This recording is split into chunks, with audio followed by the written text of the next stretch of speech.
and welcome to my channel. Today I'm going to share with you some of my top tips for traveling South America, because before I went I didn't know anything. So if you're going to South America, you're going to have an amazing time. There are a few tips I want to tell you before you set out on your adventure. First of all, when I went, I'd been planning to go to South America for such a long time, and I kept putting it off because I was so scared. Like, people that have been to South America say how amazing it is, but then everyone else just tells you the bad things, like, oh, don't go there, it's so dangerous and blah blah blah. You know, I'm sure you know if you're planning to go there. You've heard bad things, and yeah, it does put you off, especially being female. So I was scared to kind of go on my own as such, because one of my tips, what I'll get onto, is speaking Spanish. But if you don't speak Spanish, then I'd suggest going in a tour group or learning some before you go. So what I did a tour group, 3 months through G Adventures, and it was really good. Just stay with your tour group for the whole time. Some people come and go because it's a long tour. But yeah, let me get into the tips and we'll discuss that. Tip number 1, learn Spanish. So like I say, I was in a group, and even being in a group, you're not with your group the entire time. Like, you go off on your own during the day and stuff. And if you don't speak Spanish, I mean, or Portuguese when you get to Brazil, you will struggle. I'm not gonna lie, you will struggle. I didn't know anything, but luckily my friend Harriet, thanks Harriet, she spoke quite a good level of Spanish. It was enough to get us around. She was able to talk to people. We had a phrase book, but phrase books aren't always great because of the pronunciation, but they do help. Yeah, so tip number 1, learn Spanish because you're gonna need it. Tip number 2, get your yellow fever vaccines. Okay, you have to get your yellow fever vaccine 10 days before you depart, because it takes 10 days to get into a system, something like that. So don't do what I did and get your vaccine the day before. Luckily, I was okay because I was flying from the UK into Ecuador. And I think because I was flying from the UK, 1, you're okay because you're not at a risk country. But I was leaving Ecuador to go into another country, which I can't remember. And anyway, they needed you to have your yellow fever card. And do your research, because I could talk for ages about this. But basically, just get your yellow fever before you go. 10 days before. Make sure you're safe. I heard of someone in another group that got refused entry into the country and was sent back home on a flight because she didn't have a yellow fever. So that is probably my number 1. It's a big deal, okay? Get a yellow fever. That's all I can say on that. A money belt. This is the same for like any country really. Like, if you've been to Thailand and Southeast Asia, Central America, them kind of countries anyway, like, a money belt's pretty key because it's for your safety. Like, you don't want to be carrying around loads of money with you. But when you're on like long haul buses, it doesn't even have to be long haul buses, but overnight buses, which you probably will do, and just long buses if you're falling asleep on transport, anything like that, even during the day, like, have a money belt.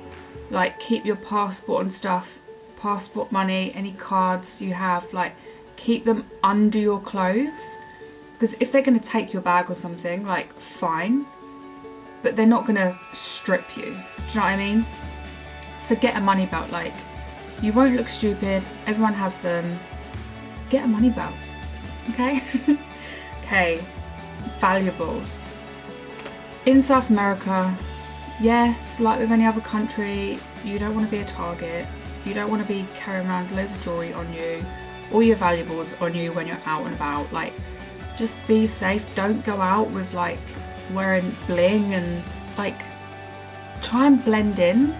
And you don't want things stolen, so like, if you're going to take things out with you, just have in mind that do you want to get it stolen? Yes or no? If you don't, keep it in a safe in your hotel or wherever you're staying.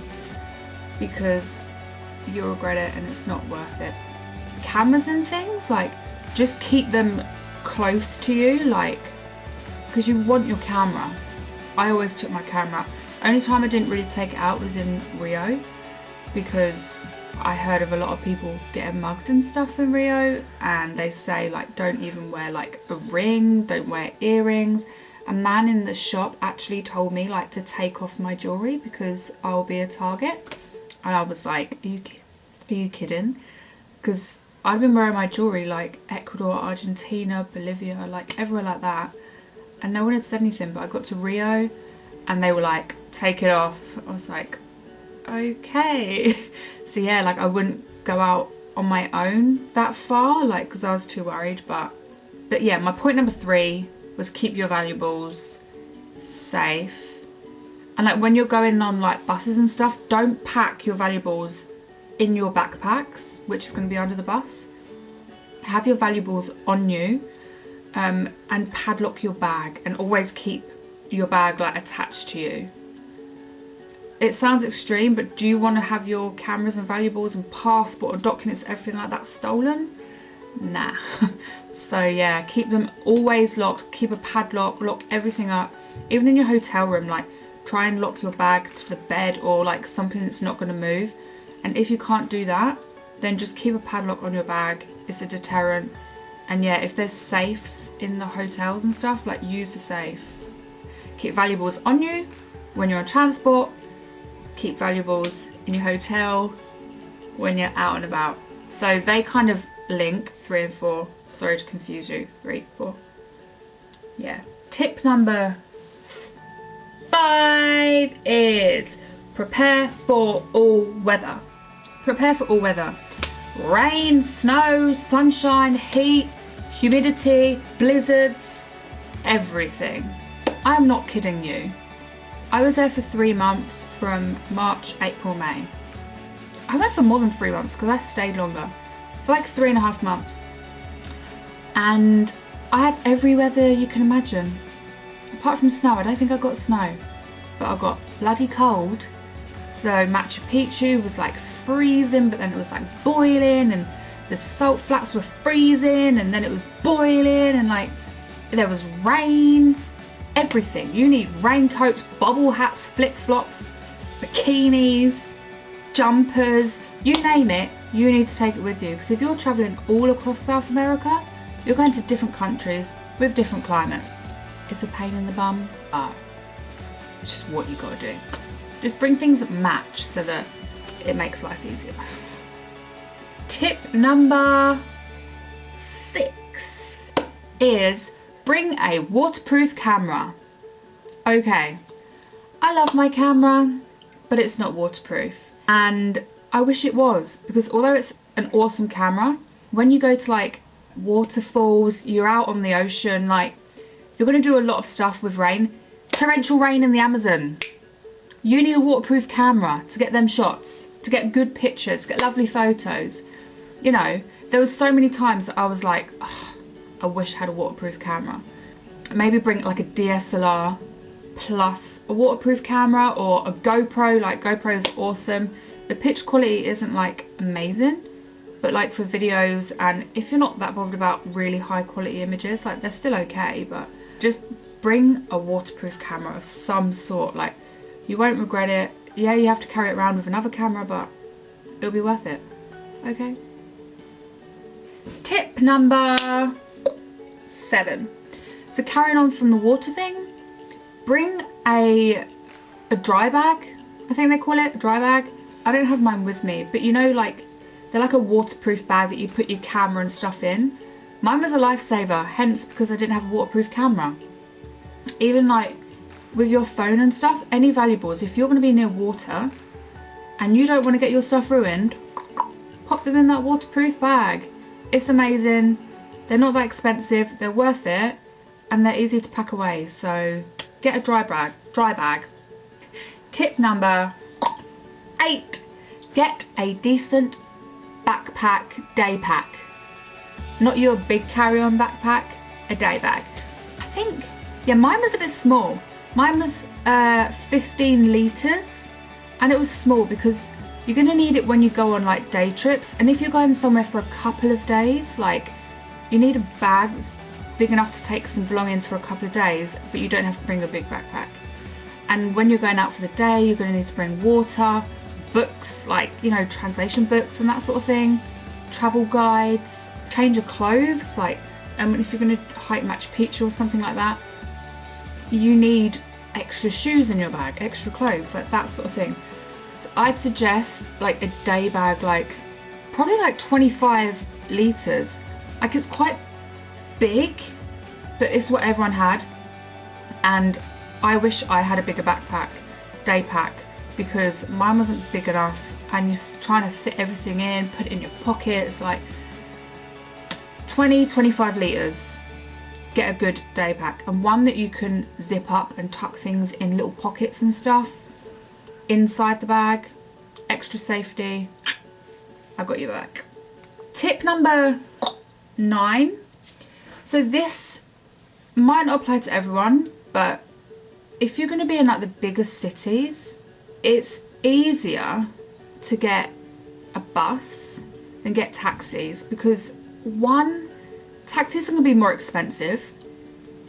2, taxis aren't always safe, and yes, sometimes they are. Like don't get put off taxis, like you can get them, but places like Lima in Peru, like I wouldn't get a taxi. One, it's hard to flag down as well, like, and you just don't know if they're legit. Like Lima's a bit dodgy, so for taxis, I mean, it's great otherwise.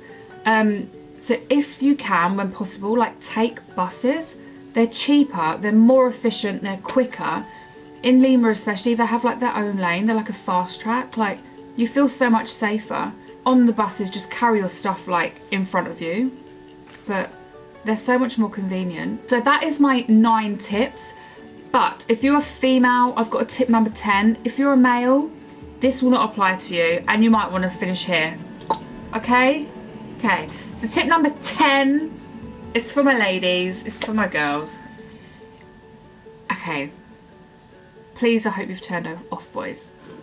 My last tip is, and you might think this is stupid, but I learned the bad way from this, so again, if you're like me, just listen and take note.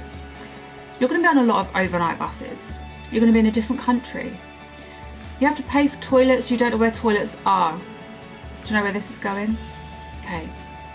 Always carry sanitary stuff, tampons, for example. Always carry them on you. Don't leave them in your big backpack under the bus when you're on a 12-hour bus ride and you don't have toilet breaks. TMI, TMI. Just take that note. Okay, so that is my 10 tips. Thank you for listening. I hope it goes well when you're out there. I'm sure it will. Just follow the tips, stay as safe as you can, blend in with the crowd, just have a great time, and just, it's amazing. You just have to be cautious and speak some Spanish. Learn some Spanish. I should have learnt some Spanish before I went. Learn some Spanish. Okay. Well, thanks for watching, and hope you have a lovely time. I'll see you in my next video. Bye.